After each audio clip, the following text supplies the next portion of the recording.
देखिए, अब हम लोग आज प्रश्नावली 1.2 लगाने चल रहे हैं। आपका यहाँ पे प्रश्नावली डाल दिया गया है। इसके अंतर्गत कुल 3 क्वेश्चन हैं। पहले क्वेश्चन को हमने लिखा है, उसके अंतर्गत 3 क्वेश्चन को बनाया गया है। तो आइए देखते हैं। देखिए क्या कह रहा है, नीचे दिए गए कथन सत्य हैं या असत्य हैं, कारण के साथ आपको उत्तर देना है। सत्य है तो किस लिए सत्य है, असत्य है तो किस लिए असत्य है।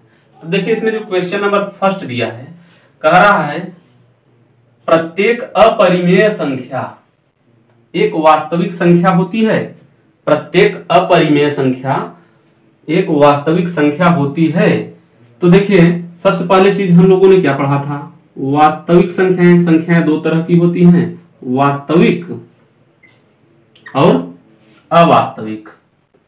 अवास्तविक तो देखिए जब वास्तविक के अंतर्गत हम लोगों ने क्या पढ़ा था, परिमेय को पढ़ा था और अपरिमेय को पढ़ा था। अपरिमेय को पढ़ा था। तो प्रत्येक अपरिमेय भी वास्तविक संख्या है और प्रत्येक परिमेय भी वास्तविक संख्या है। लेकिन आपसे पूछ क्या रहा है, क्या प्रत्येक अपरिमेय संख्या एक वास्तविक संख्या है। तो अपरिमेय किसके अंतर्गत है, वास्तविक के अंतर्गत है। तो हाँ सत्य है, यह जो है आपका आंसर होगा इसका सत्य। जी हाँ, यह सत्य है कि प्रत्येक अपरिमेय संख्या वास्तविक संख्या होती है। प्रत्येक अपरिमेय संख्या जैसे √2, √3, √5, √6, √7 ऐसी संख्या जो करड़ी के अंदर हो और उसका वर्गमूल दशमलव में आए, पूर्ण संख्या के रूप में न आए, उसी को हम लोग अपरिमेय संख्या कहते हैं। और इस तरह की संख्याओं को हमने संख्या रेखा पर दर्शाया था। संख्या रेखा पर दर्शाया था और संख्या रेखा पर हम सिर्फ सभी तरह की वास्तविक संख्याओं को ही दर्शा सकते हैं। इसलिए सभी अपरिमेय संख्या वास्तविक संख्या होती है। यह बात 100% सत्य है। जैसे अगर कारण के साथ अपने उत्तर दीजिए, अपने उत्तर कारण के साथ दीजिए, तो आप कारण के रूप में बता सकते हैं कि √3, √2, √3, √5, √6, √7, √11 इस तरह की संख्याएं जो हैं अपरिमेय हैं और इनको हम संख्या रेखा पर दर्शा सकते हैं। इसलिए यह संख्याएं क्या हैं, वास्तविक हैं। तो आप क्या करेंगे, सत्य हैं सत्य में लिख देंगे, फिर कारण में कह देंगे। किसी एक को, 2 को या तो जितना ही लिख देंगे एग्जामिनर उतना ही आपसे प्रसन्न होगा। तो यहां से आप 1-2 एग्जाम्पल देके कह सकते हैं कि इस तरह की संख्याएं अपरिमेय संख्या हैं, इस तरह की संख्याएं अपरिमेय संख्या हैं, इनको हम संख्या रेखा पर दर्शा सकते हैं। इसलिए सभी संख्याएं क्या है, सभी अपरिमेय संख्या क्या है, वास्तविक संख्या है। ऐसे आप उत्तर दे सकते हैं। ठीक, तो हम इसको हटा रहे हैं। देखिए क्वेश्चन नंबर फर्स्ट का आपने सत्य दे दिया। अगर कारण आपको बताना रहे, कारण तो कह देंगे आप कि √2, √3, √5 सभी संख्याएं अपरिमेय हैं, अपरिमेय हैं तथा इन्हें हम संख्या रेखा पर दर्शा सकते हैं। इसलिए सभी अपरिमेय संख्या वास्तविक होती हैं, वास्तविक होती हैं। आप क्वेश्चन नंबर फर्स्ट का उत्तर सत्य देके कारण में ये चीज लिख सकते हैं। ठीक, अब देखिए इसी तरीके से हम क्वेश्चन नंबर 2 पे चलते हैं। क्वेश्चन नंबर 2 क्या कर रहा है, संख्या रेखा का प्रत्येक बिंदु करड़ी के अंदर यम के रूप का होता है, जहां यम एक प्राकृतिक संख्या है। क्या आप इस बात से सहमत हैं कि संख्या रेखा का प्रत्येक बिंदु √m के रूप का होता है, जहां यम एक प्राकृतिक संख्या है। तो आइए थोड़ा हम लोग संख्या रेखा पर चलते हैं। अब जैसे देखिए संख्या रेखा पर हम आ गए, 0, 1, 2, 3 इस तरह से हमने संख्याओं को ले लिया इनफाइनाइट तक। इस तरफ -1, -2, -3, -4 ऐसे ऐसे इनफाइनाइट तक इस तरफ हमने ले लिया।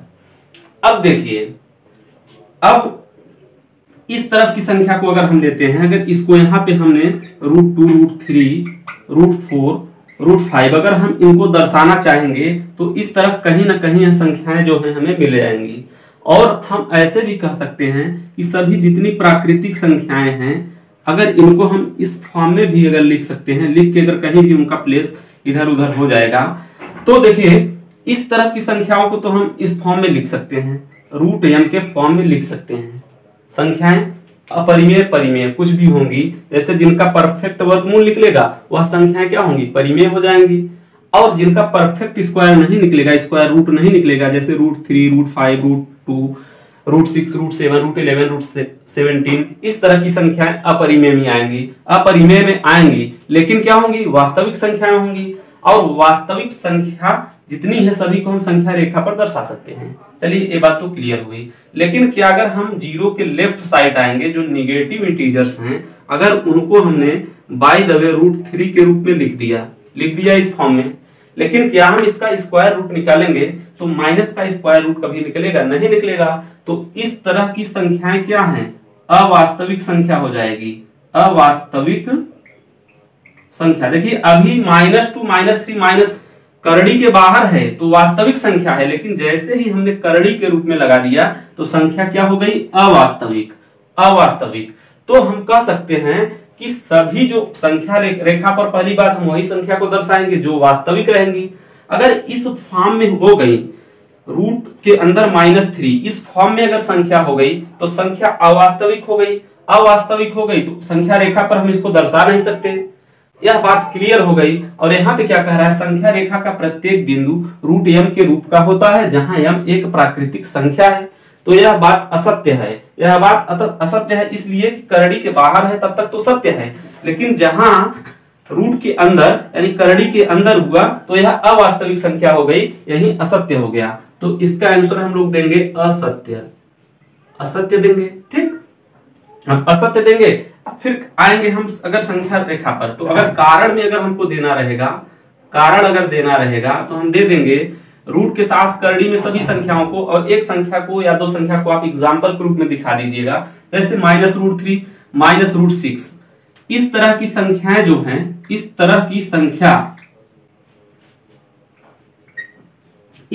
संख्या अवास्तविक संख्या होती हैं, अवास्तविक संख्या होती है, अवास्तविक संख्या होती हैं। और अवास्तविक संख्याओं को हम क्या करते हैं, संख्या रेखा पर नहीं दर्शा सकते, क्योंकि इस संख्या रेखा का नाम वास्तविक संख्या रेखा भी हम लोग कहते हैं, वास्तविक संख्या रेखा कहते हैं। उसका एक सबसे बड़ा कारण है कि इस पे हम लोग सिर्फ और सिर्फ वास्तविक संख्याओं को ही दर्शा सकते हैं, अवास्तविक संख्याओं को नहीं दर्शा सकते। तो हम कारण के रूप में लिख देंगे -√3 करड़ी के अंदर, और करड़ी के अंदर -√6। इस तरह की संख्या अवास्तविक संख्या होती हैं, इसलिए संख्या रेखा पर इनके लिए जगह नहीं है। तो हम कह सकते हैं संख्या रेखा का प्रत्येक बिंदु √m के रूप का होता है, जहां m एक प्राकृतिक संख्या है, बात असत्य हो गई।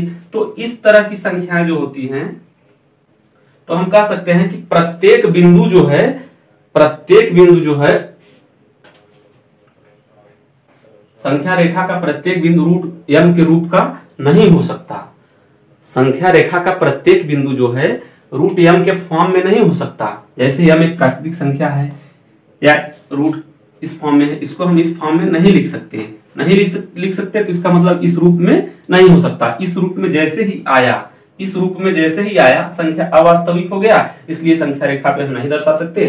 तो प्रत्येक कारण आपने दे दिया कि इस तरह की संख्या अवास्तविक है, जिनकी संख्या रेखा पर कोई जगह नहीं है। ठीक, जिनकी अवास्तविक है, जिनकी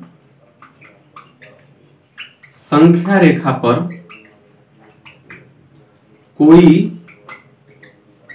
जगह नहीं है, क्योंकि हम जानते हैं सिर्फ हम वास्तविक संख्याओं को ही संख्या रेखा पर दर्शा सकते हैं। ठीक, तो आपका कारण जो हो गया, कारण आपका यही हो गया। तो हम उम्मीद करते हैं दोनों चीजें आपको समझ में आ गया होगा। पहले का सत्य है, कारण यहाँ पे आपने देख लिया, दूसरा असत्य है, उसका कारण आप यहाँ पे देख लिए। ठीक, अब तीसरे क्वेश्चन की तरफ हम लोग चल रहे हैं, इसका स्क्रीनशॉट लीजिए फिर आगे बढ़ते हैं। देखिए क्वेश्चन नंबर जो 3 दिया है, कह रहा है प्रत्येक वास्तविक संख्या एक अपरिमेय संख्या होती है। तो देख लेते हैं वास्तविक संख्या जो थी, वास्तविक संख्या हमने चार्ट जब बनवाया था स्टार्ट में ही, तो वास्तविक संख्या के अंतर्गत परिमेय, अपरिमेय दोनों आते थे। ठीक, परिमेय में क्या होता था, negative integers, zero, positive integers तथा भिन्नें आती थी। ये सभी क्या थे, परिमेय संख्या थी, परिमेय संख्या थी। और अपरिमेय संख्या इस तरह की संख्या थी, √2, √3, √5, सिंबल अल्फा बीटा, इस तरीके से। तो कह रहा है प्रत्येक वास्तविक संख्या एक अपरिमेय संख्या होती है। तो आप कहेंगे कि नहीं, देखिए प्रत्येक वास्तविक संख्या अपरिमेय नहीं हो सकती। वास्तविक संख्याएं परिमेय भी होती हैं, अपरिमेय भी होती हैं, अपरिमेय भी होती हैं। तो आप कैसे कह सकते हैं कि प्रत्येक वास्तविक संख्या अपरिमेय होगी? जो इस तरफ की संख्याएं हैं, इस तरफ की संख्याएं हैं, सभी क्या हैं, परिमेय हैं, परिमेय हैं, वास्तविक भी हैं। इसलिए सभी वास्तविक संख्याएं क्या हो सकती हैं, अपरिमेय नहीं हो सकती। तो यहां पर आपका क्या हो जाएगा, असत्य हो जाएगा, आपका उत्तर असत्य में हो जाएगा। और कारण के रूप में आप इस तरह से कोई भी संख्या दे सकते हैं, इसमें से कोई भी उठा के दे सकते हैं, कोई भी नंबर उठा के दे सकते हैं कि यह जो है एक परिमेय संख्या है, वास्तविक संख्या भी है। इसलिए इसमें से देखिए, अगर इस तरह से दिखा देंगे तो बहुत बढ़िया रहेगा। लेकिन अगर आप इसमें से उतना बड़ा नहीं लिखना दे, कारण में नहीं बताना चाहते, तो बता दीजिए सीधे सीधे कि -3 जो है एक परिमेय संख्या है, परिमेय संख्या है और वास्तविक भी। इसलिए हर वास्तविक संख्या अपरिमेय नहीं हो सकती। इसलिए हर वास्तविक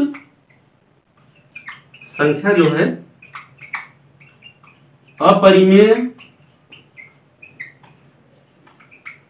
नहीं हो सकती। ठीक, तो इसका भी स्क्रीनशॉट लीजिए, फिर हम लोग आगे बढ़ जाएं। देखिए क्वेश्चन नंबर 2 कह रहा है, क्या सभी धनात्मक पूर्णांकों के वर्गमूल अपरिमेय होते हैं? यदि नहीं तो एक ऐसी संख्या के वर्गमूल का उदाहरण दीजिए जो एक परिमेय संख्या है। क्वेश्चन आपका पड़ा हुआ है। तो जैसे देखिए, कह रहा है क्या सभी धनात्मक पूर्णांकों के वर्गमूल जो होते हैं अपरिमेय होते हैं? जैसे देखिए बहुत सारे धनात्मक पूर्णांक हैं, जैसे करड़ी के अंदर 9 हो गया, करड़ी के अंदर 16 हो गया, करड़ी के अंदर 4 हो गया, करड़ी के अंदर 100 हो गया। ऐसी सभी संख्याएं जिनका वर्गमूल एक परफेक्ट संख्या होती है, अगर वह करड़ी के अंदर हैं, ठीक, करड़ी के अंदर हैं, तो सभी के वर्गमूल जो निकल के आएंगे, जैसे देखिए √9 का वर्गमूल क्या निकल के आ जाएगा, अगर हम निकालेंगे तो √9 का वर्गमूल अगर इसके बाहर निकालेंगे तो 3 हो जाएगा, इसका वर्गमूल अगर हम निकालेंगे तो 4 हो जाएगा, इसका वर्गमूल निकालेंगे तो 2 हो जाएगा, इसका वर्गमूल निकालेंगे तो 10 हो जाएगा। तो क्या सभी धनात्मक पूर्णांकों के वर्गमूल अपरिमेय होते हैं? नहीं, सभी धनात्मक पूर्णांकों के वर्गमूल जो होते हैं अपरिमेय नहीं होते। आपने देख लिया एग्जाम्पल के तौर पे कि ऐसी संख्याएं जिनका परफेक्ट स्क्वायर रूट होता है, कंप्लीट वर्गमूल होता है, वर्गमूल एक कंप्लीट नंबर में होती है, वह सभी संख्याएं ऐसी हैं जिनका वर्गमूल एक परिमेय संख्या होता है। जैसे 3 क्या है, परिमेय संख्या है, 10 क्या है, परिमेय है, 4 क्या है, परिमेय है। हर संख्या अगर करड़ी के बाहर है तो परिमेय है, परिमेय है। ऐसी संख्या जिसका वर्गमूल हम नहीं निकाल सकते कंप्लीट नंबर में, अगर वह करड़ी के अंदर है तो अपरिमेय है। तो यहां पर कह रहा है क्या सभी धनात्मक पूर्णांकों के वर्गमूल अपरिमेय होते हैं? तो हमने देख लिया नहीं, कुछ ऐसी संख्या भी है, कुछ ऐसे भी धनात्मक पूर्णांक हैं जिनका वर्गमूल परिमेय संख्या होता है। जैसे इन सभी के वर्गमूल √9, आपको अपने एग्जाम में एक उदाहरण पूछा है तो आप अपरिमेय होते, यदि नहीं तो एक ऐसी संख्या के वर्गमूल का उदाहरण दीजिए जो एक परिमेय संख्या है।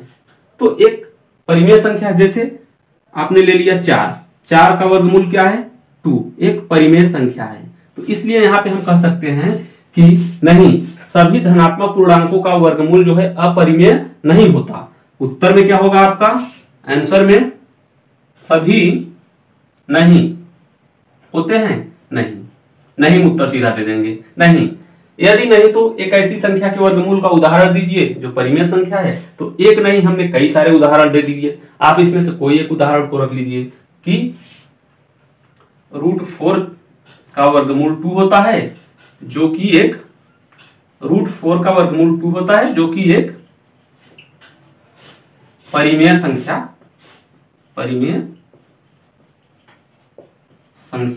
है। आपका यही उत्तर हो जाएगा, नहीं, √4 का वर्गमूल 2 होता है, जो कि एक परिमेय संख्या है। ठीक, और समझाने के लिए हमने आपको बहुत सारे एग्जाम्पल से समझा दिया, तो इसका भी स्क्रीनशॉट ले लीजिए, रफ वर्क के रूप में इनको भी लिख लिया करिए। या तो अगर आप एग्जाम हॉल में अगर अपने पेपर में भी बहुत सारे एग्जाम्पल को भी दे देंगे तो कोई बुरा नहीं होगा, लेकिन अगर एक एग्जाम्पल पूछ रहा है, एक उदाहरण से पूछ रहा है, तो आप एक ही लीजिए, इसका स्क्रीनशॉट ले लीजिए। देखिए क्वेश्चन नंबर जो 3 है, कह रहा दिखाइए कि संख्या रेखा पर √5 को किस प्रकार निरूपित किया जा सकता है।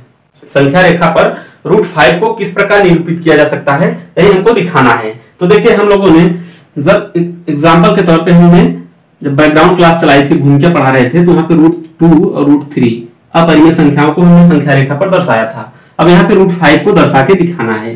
तो हमने एक चीज आप लोगों को बताया था, देखिए हम हल करने चल रहे हैं, सोल्यूशन निकालने इसका चल रहे हैं।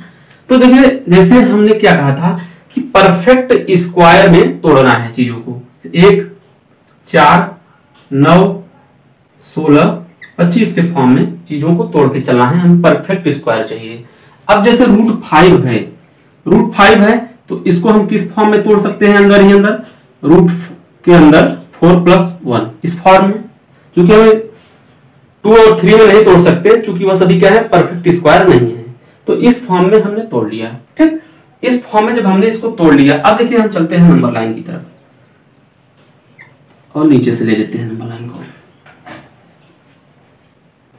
ये आपकी जो हो गई नंबर लाइन, ये 0 का हो गया मिड पॉइंट, यहां पर 1, 2, 3 हम यहां तक की संख्या को लेते हैं। ठीक, 1, 2, 3 इस तरफ लिखने का मतलब नहीं है, क्योंकि हम √5 को दर्शाने चल रहे हैं। जो √5 हमको मिलेगा इसी तरह पॉजिटिव इंटीजर्स पे मिलेगा। तो देखिए पहली चीज √5 है, √5 = हम मान लेते हैं कि √5 ये आपका O बिंदु है,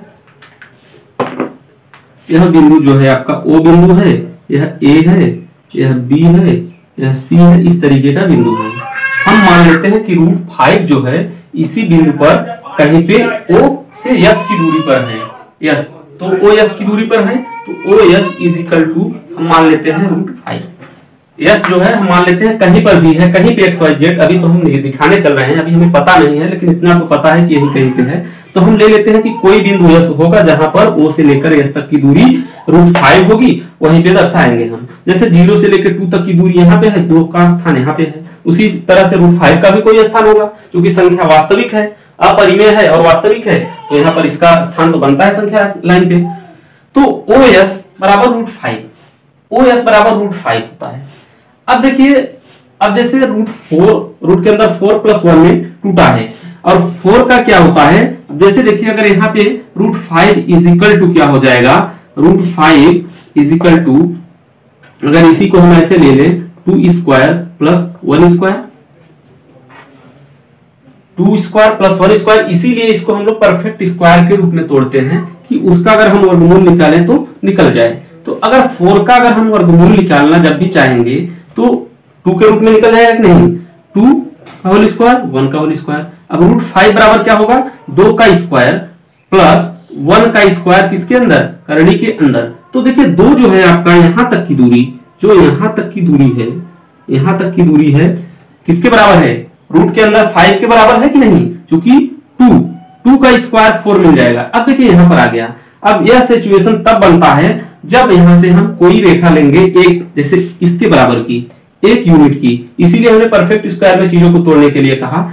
एक भी जो है परफेक्ट स्क्वायर है, तो हम ऐसे परपेंडिकुलर लंबवत कोई रेखा लेंगे जो क्या होगा, 0 से 1 तक की जो दूरी है 1 यूनिट की दूरी यहां तक हो जाएगी, और यहां तक की दूरी जो है 2 यूनिट की है, जिसका स्क्वायर हम करेंगे तो 4 मिल जाएगा।